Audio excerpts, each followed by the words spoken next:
The reason given for the firings of 125 probationary employees at the Bureau? I had my last review on the 31st of January, and I had the highest rating that you can get on a review, less than 21 days. I was embarrassed. He's a good boy. Pagod was abruptly fired last month from the Treasury Department's Bureau of Fiscal Service, based here in Parkersburg, West Virginia. Before I was terminated for my performance. You voted for Donald Trump. I did. Do you regret that vote?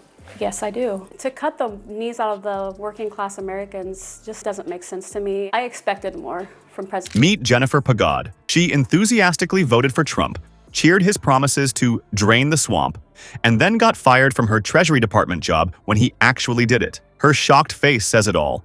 I never thought the leopards would eat my face. This isn't just one woman's story.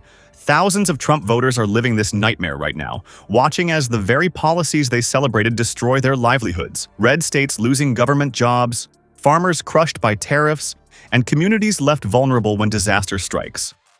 The ultimate political self-own is unfolding before our eyes. Before we move on, I'd like to ask you a small favor. If you appreciate this content, please take a second to like this video and subscribe to the channel.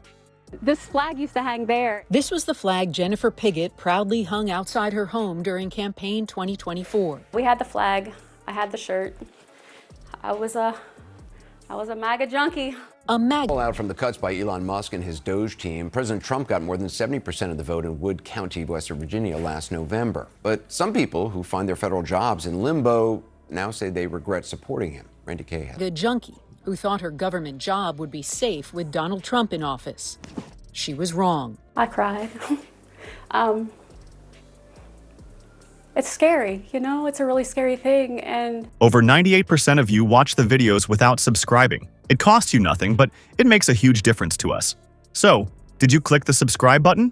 Great. Thank you so much. Now, back to the video. Let's talk about the brutal fallout at the Treasury Department in Parkersburg, West Virginia, where over 125 employees suddenly found themselves jobless thanks to Trump's relentless quest to drain the swamp. These weren't corrupt Washington elites. They were everyday Americans who naively thought Trump's promises wouldn't affect them. The scope of this disaster is mind-blowing.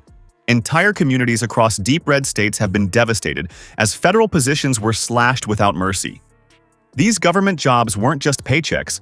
They were economic lifelines for regions already struggling to stay afloat. The ultimate irony? The very people who cheered the loudest for government cuts.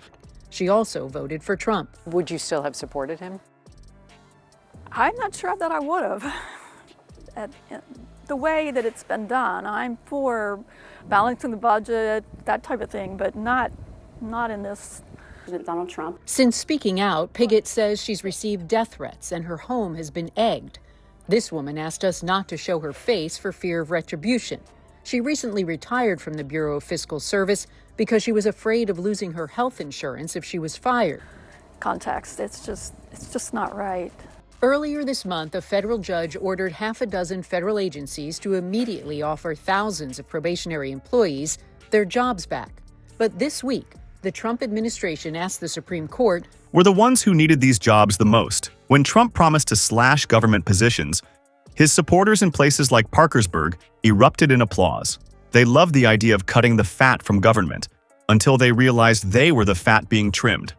One former employee summed it up perfectly. If I could go back in time, I would have voted for Vice President Harris in a heartbeat. Talk about a painful realization. The disconnect is staggering.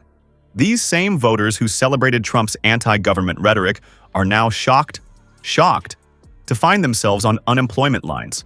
It's the most predictable outcome imaginable, yet somehow they never saw it coming. Why? Because they genuinely believed they were different, that Trump meant someone else when he talked about government waste.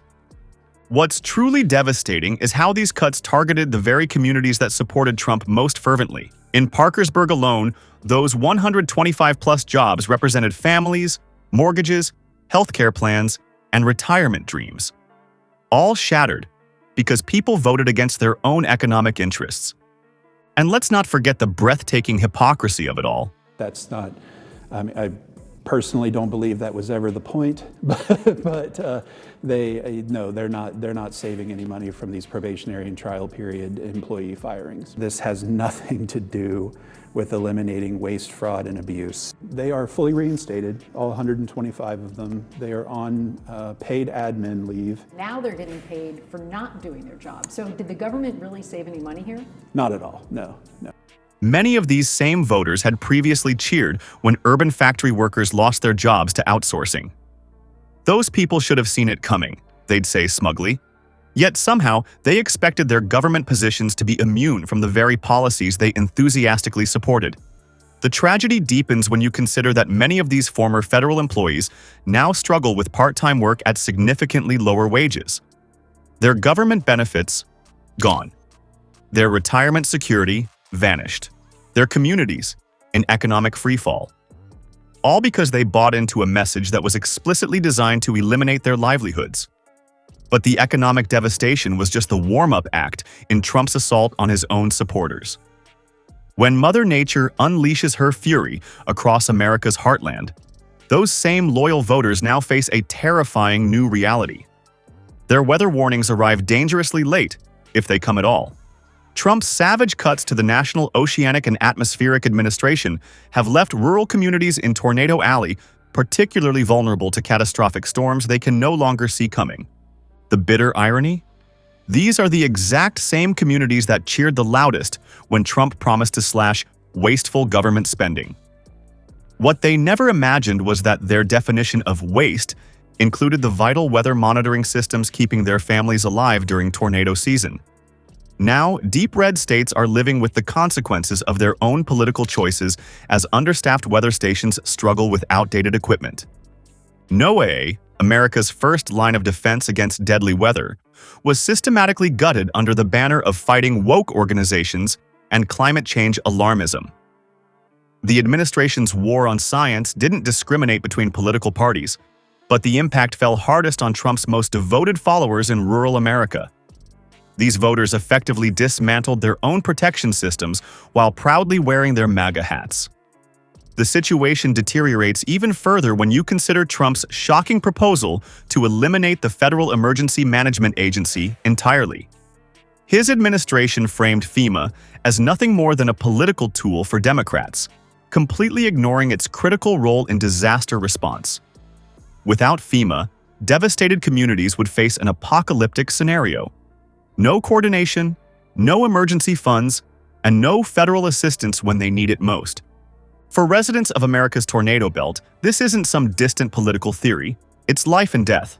Response times for weather alerts have doubled in some areas, leaving precious minutes that could mean the difference between safety and tragedy.